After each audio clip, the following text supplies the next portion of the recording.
album voalohany nionoko CD zay nazanako tamin'izay fotoagna 50 Cent. Za mbola 9e. Maromaro e.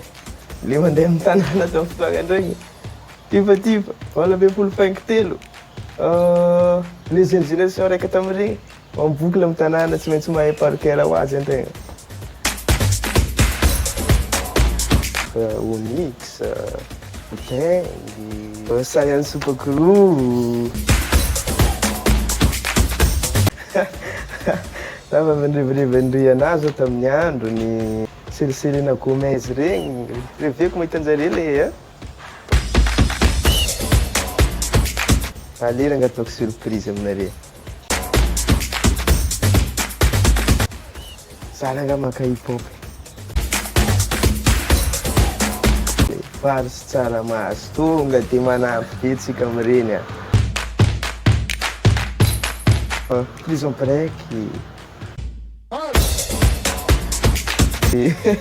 Izoko romotra be ty John Wick. Wiz Khalifa, za mitandre XX regny. Za tsy miala ôlo tao koa tsika. Mbola farako ao ihany bazin'ery Daz FX.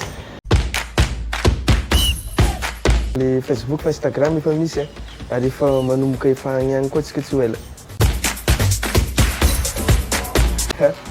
Mety amina resaka fagnahy agny ngamba pouvoir koa isaka izy agny mipetraka aketo tonga dia anaova ary tonga dia lasa tsy maintsy tafipoly anahy anao.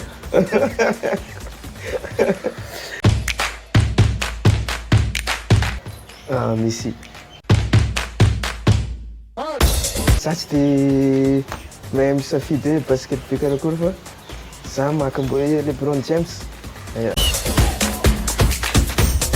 Raty latsaka toy lefa tegna Miami regny. Le raha ataoko hivadika asa.